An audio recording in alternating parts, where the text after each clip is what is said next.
May follow-up question naman po si Miss Joy Aguila. So ang tanong niya, kung pwede ba daw puro liver ang ipakain naman sa mga dogs? May mga gumagawa po niya, no? Liver, liver, liver. Yun lang pinapakain nila.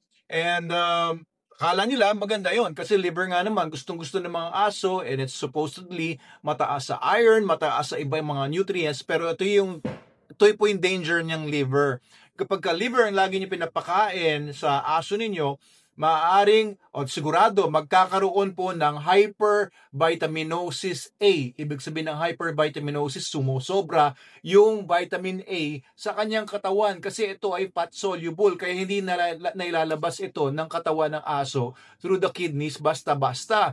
Kaya kung masyado mataas yung vitamin A sa katawan ng aso ninyo, pwede pong mag-cause yan ng mga problema na parang mananamla yung aso ninyo, papangit yung coat niya, maaaring mag-cause din ito ng mga bone defects, magkakaroon ng mga bone deformities, magkakaroon ng fusion sa spine, etc. At pwedeng magkaroon ng organ failure yung aso pag tagal-tagal.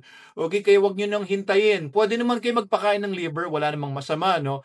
Pwede naman kami magbigay ng liver kasama ng SDN. Of course, SDN is the best dog food in the multiverse. Ito po yung dog food po natin. Ang pinakamagandang pakain kasi sa dogs is yung balance at saka kompleto sa lahat ng mga essential nutrients. Kaya ang liver po, hindi po siya balanced, hindi po siya kompleto sa lahat ng essential nutrients kasi liver lang siya, isang parte lang siya ng katawan ng prey animal na kinakain ng mga carnivores. Kaya kung yun, magkakaroon po ng imbalance. Una, kapag sumobra sa mga 10% ng diet ng aso ninyo yung liver, magkakaroon nga ng hypervitaminosis A. Kaya pwede naman po hanggang mga 5 to 10% lang ng diet. Okay naman po yan. Kapag ginawa yung treats, okay lang din. Kung gawin yung toppers, wala naman pong problema. Huwag lang siyang lumampas ng more than 10% ng diet niya every day.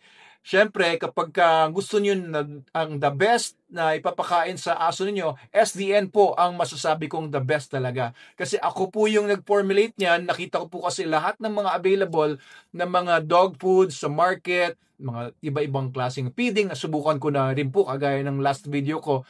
Nasubukan ko magpakain ng chicken heads, nagpakain po ako ng mga isda, nagpakain po ako ng sodas, nagpakain ako ng table food, cooked food, na iba-ibang mga mini-mix, lahat ng mga dog food brands na available sa market, no, mga low-end, mga medium range, mga high-end. Sinubukan ko na pong lahat. And manalo K9, no? Yun ang pinakamalaking expenses namin sa pagpapakain ng mga dogs namin. At one time, we had more than 400 dogs in our care. Mga working dogs, pet dogs, toy dogs, iba-iba. Nagbe-breed kami ng mga dogs for the military, for police, for our own use, and for our clients. Talagang nakita namin, nutrition talaga ang number one factor kung bakit magiging maganda yung aso, kung bakit magiging maganda yung performance ng aso, kung bakit hahaba yung buhay ng aso, and kung bakit siya magiging sakitin or hindi.